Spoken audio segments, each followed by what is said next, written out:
போராட்டம் வாழ்க்கையை எப்படி பார்க்கணும்னு சொல்றேன்.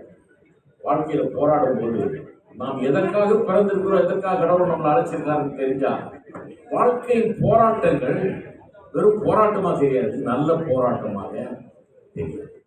வாழ்க்கை எப்பவுமே ஸ்மூத்தா போகாது, சில போராட்டங்கள் வரதான் செய்யுது.